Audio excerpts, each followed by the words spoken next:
안녕하십니까? 5월 4일 월요일 영국의 소리방송 뉴스데스크의 뉴스걸입니다. 오늘 현재 코비드-19 환자와 사망자 업데이트 해드리겠습니다. 먼저 글로벌 숫자입니다. 확진자 357만 9,479명, 사망자 24만 8,445명입니다. 회복자 115만 8,956.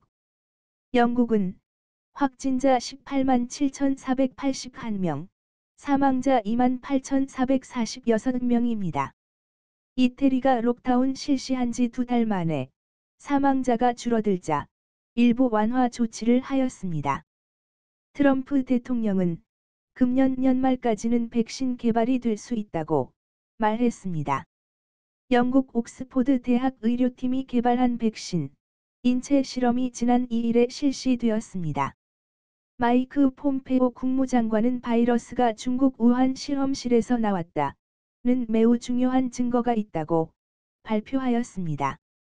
뉴질랜드가 6주 만에 처음으로 확진자가 안 나왔다고 발표했습니다.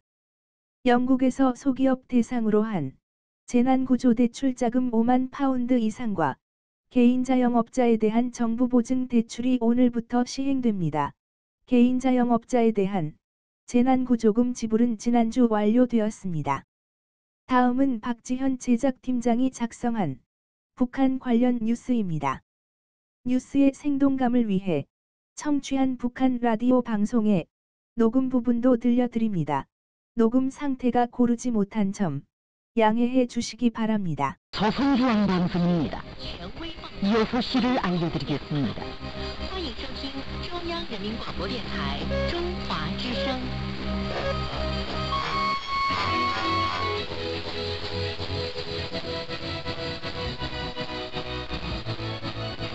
위대한 청년돌파전 사상이 안아올린 자력분광 자력번영의 창정을 순천 민주광장 준공식이 성대히 진행되었습니다.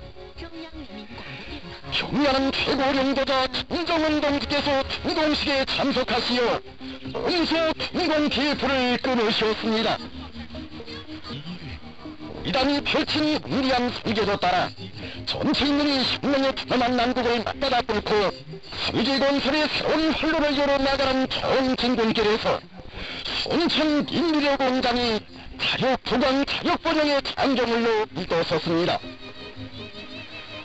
우리의 불공기는 적대의 세력들이 광풍을 몰아올수록 더욱더 세차게 휘날릴 것이라는 정공장으로 사건의 신조를 다시하며 새로운 화학과학 기지가 연해 완공되어 위대한 정면돌파전 사상이 제시된 올해 사회주의 강국건설의 전전선에서 제일 먼저 승리의 깃발을 꽂았습니다.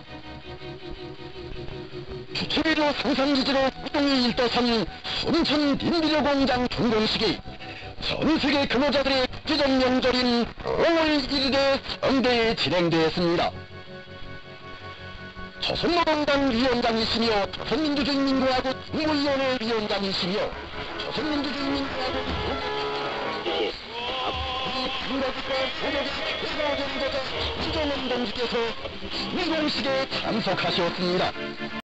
지난 20여일간 전 세계는 김정은 부재에 대해 관심이 쏠렸습니다.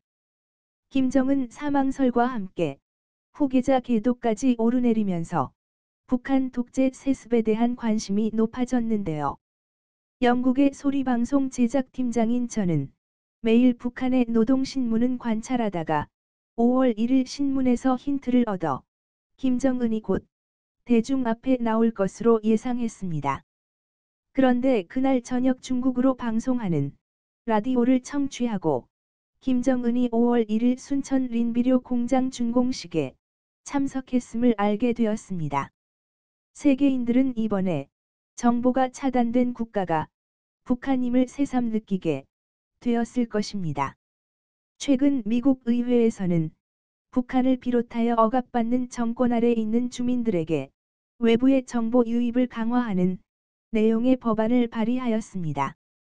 법안을 낸 공화당의 존 커터스 하원 의원은 이번 사례로 북한 주민들이 정보 통제를 받고 있음에 대해 또 한 번 세계가 알게 되었다며 법안의 중요성에 대해 강조했습니다.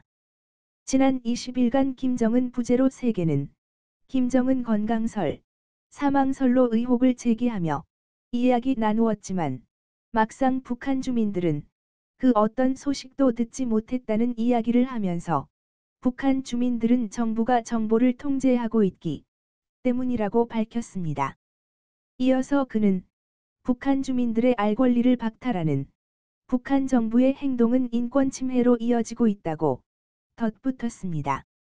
그는 북한은 세계에서 가장 폐쇄된 국가이며 북한으로부터 정확한 정보를 얻고 내부 상황을 파악하는 것은 아주 어려운 일이라며 독재자는 탄압적이고 쉽게 인권을 침해하는 일이 북한에서 일어나고 있다고 경고했습니다. 존 커티스 의원은 오픈 테크놀로지 기금 법안을 발의하여 인터넷에 접속하지 못하도록 통제하는 억압적 정권들이 주민들에게 가할 수 있는 통제를 회피하기 하기 위한 기술을 개발하고 배포해야 된다고 주장합니다. 대상은 북한과 이란 같은 나라들이라고 부연했습니다.